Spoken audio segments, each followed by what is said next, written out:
everyone, this is Direwolf20 and welcome to a very special tutorial video. Today I'm coming to you from the Windows 10 edition of Minecraft. How cool is that? Those of you who missed the announcement, very recently Mixer, who you may or may not know I've been streaming on lately, has announced some interaction with the Windows 10 edition of Minecraft that allows your Mixer audience to control things directly in Minecraft. And this is a tutorial video to show you how that works. Specifically targeted at people who might be interested or do currently stream on Mixer to see how to set up your own custom buttons so that you can have your viewers cause things to happen in your world. And it's all based on the command block system. So without further ado, let's get started. So I'm going to show you guys first what it looks like when we go ahead and take a look at what you're going to see. So let's start off with a little bit of Mixer interaction. What I'm going to do is issue a command. So I'm going to type mixer start 132206 and this command. When I did that, it tells me at the top of the screen interactivity is enabled. What that does is it automatically created on my Mixer viewing page a bunch of buttons, which you can see right here. Okay, some of those buttons were placed pretty much randomly by me, and you can customize these buttons. We'll see how this works in a minute. So one of the buttons I have on there, for example, is Creeper Assault. And when I click this button, as soon as I do that, a bunch of creepers are spawned in my world. Neat. And you can see on the top left, Direwolf20 activated Creeper Assault. Another button, for example, that I've created here is called Anvil. And what that does is drops an anvil on my head. Haha, pretty cool, right? There's a bunch of buttons that I've got set up. And again, if I was live streaming right now, what you would see above these buttons is my live stream, and my viewers would be able to click this however they want. I've even got a button here called Zombie Wave that spawns a bunch of zombies, or Dragon that summons the Ender Dragon. And you can see right there, the Ender Dragon has been summoned, and she just kind of flew off into the distance. So, this tutorial video will explain exactly how to create those buttons and get everything working with Minecraft in Windows 10 edition. As a note, this is not available currently for the Java edition of Minecraft, but it is being worked into a mod, so in the very near future, those of you who play Java Minecraft will be able to do this as a Forge mod, and you'll be able to have similar functionality. So let's get started looking at how to build and customize your own buttons. The first thing you're going to want to do is switch into a web browser and visit the following web page, dev.mixer.com. As soon as you open up that page, you should be logged into your Mixer account, which is tied to your Microsoft account, and that should be the same Microsoft account that you log into Minecraft Windows 10 edition with. Make sure those two accounts are the same. Once you do so, you can simply click on the Developer Lab right there.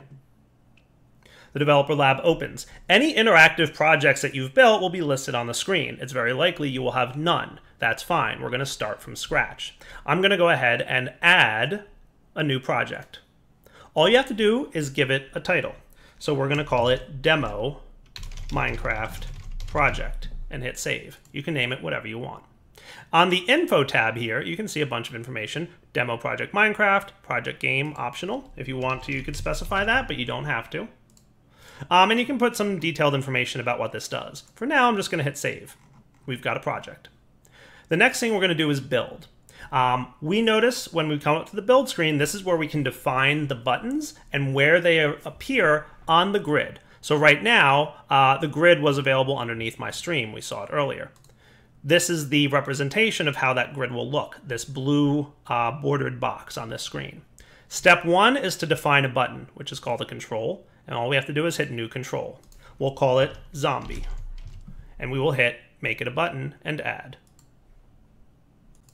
The next step is to define how this button works and what it does. So clicking on this arrow here, we can expand out first the text. This is what appears on the button itself that your viewers will see. So again, we'll just make it Zombie. We'll put an exclamation point just so you can see the difference. The spark cost is how much the cost is to your viewers. Viewers on Mixer earn 2 sparks per minute whenever they're watching a stream. And this spark cost pretty much tells the viewer when they click this button, it'll subtract some of those sparks. So we'll make it something small to begin with, like 25. Keyboard control is optional. You can make it so that a viewer can click a key on their keyboard and it'll activate this button. For now, we're going to leave this blank. And finally, tooltip is what will pop up on the screen when you mouse over the button. So for example, I will call this spawn zombie. Sound good? Now we have to add at least 2 properties. The first property we want to add can be named whatever we want. For now, we'll call it zombie.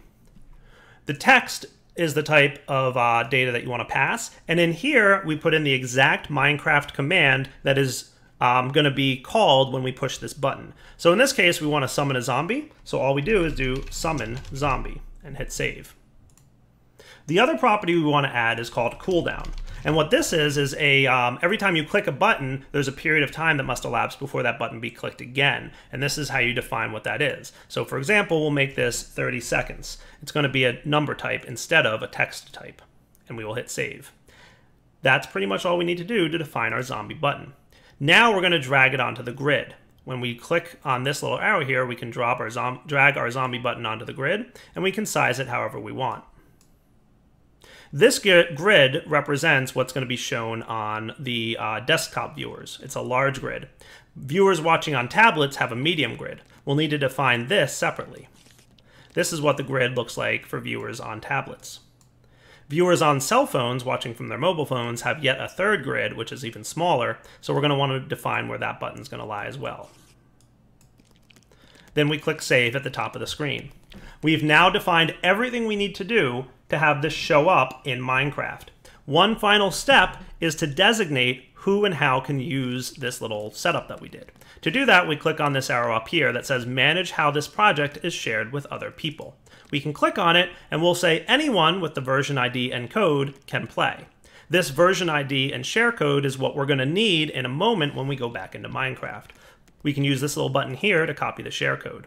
As a note, you viewers who are watching this YouTube video right now can load up Minecraft Beta version 1.2.5, the Windows 10 Minecraft, and use this code, and you will have a zombie button in your Mixer account under your Mixer stream, if you are have a Mixer account. So we're going to go ahead and copy this share code, and we're going to remember the version ID 132737. Now when we switch to Minecraft, we run Mixer start 132737, and then paste in that share code and hit enter. The moment we do that, it tells me interactivity is enabled at the top of the screen. And if we switch back to view our screen right here, you can see on Direwolf 20's Mixer page, where I would normally be streaming, there is now a zombie button in about the same spot that we designated the zombie button to be on desktops, on the top left of the area there. Pretty cool. When I click that zombie button, first off, it's going to charge me 25 sparks at the top right of the screen, and it's going to go on that cooldown as indicated. And if we switch back to Minecraft, you probably heard it in the background, a zombie was spawned right on top of my head. The exact same thing that would have happened if I had typed summon zombie in game. Pretty cool. If you'd like to make multiple things happen, it's pretty easy. Simply add a new control. Let's call it Spooky Time. As you can see, I did this before. Spooky Time is going to set the time to midnight, and it's going to start a thunderstorm. 2 separate commands that need to run one after the other. So in order for this to happen, first we need to define the button text. That's what viewers are going to see. We'll call it Spooky Space Time. Will be a spark cost of 50 in this example, and we will put a tooltip of night plus thunder equals spooky. Our meta properties, we're going to define 2 command properties. One, we will name night, and this will be time set 18,000, which is midnight. The next property will be weather, which will be /weather thunder, which will start a thunderstorm. And the final property, again, will be cooldown, which will be defined as a number, and we'll make this 60 seconds so it can only be used once a minute. Hit save, and drag it onto your dashboard. If you're doing this for real, you should probably also define it for tablets and phones, but we'll skip this step for now. Simply hit save. We now have that button available to us. We'll switch back to Minecraft and do Mixer stop, and then Mixer start again, and use the exact same codes. Interactivity is enabled. Now when we check out my stream page, we see Spooky Time as a button that's available. The tooltip is night plus thunder equals spooky, and it's a cost of 50 sparks. To demonstrate this, I went into a plains biome because we're going to set a thunderstorm and that wouldn't work so well in the desert biome we were just in. So I'm going to go ahead and switch over to my screen here. We can see Spooky Time is currently on a cooldown, can't be used, but it will be available now. I'm going to switch back to Minecraft, and then I'm going to click the Spooky Time button. And you can see it immediately turned to midnight and started a thunderstorm. Pretty cool. Now, if you really want to be creative, you can set up some command block chains that will be triggerable from your Mixer interactive screen. The command blocks are not directly triggerable from the commands that are created using the Mixer interaction. However, you can use the set block command to place down a block of redstone. So what I've got here is a command block which does execute Direwolf 20, summon zombie. So when this block receives a redstone signal, it will summon a zombie. And then it will trigger the command block in front of it, which is setting the block behind this command block right here to air. So basically what this does is we set up a command to set this block to redstone. It will summon a zombie on me using this command block. And then the next command block will go ahead and set the block back here to air. Watch.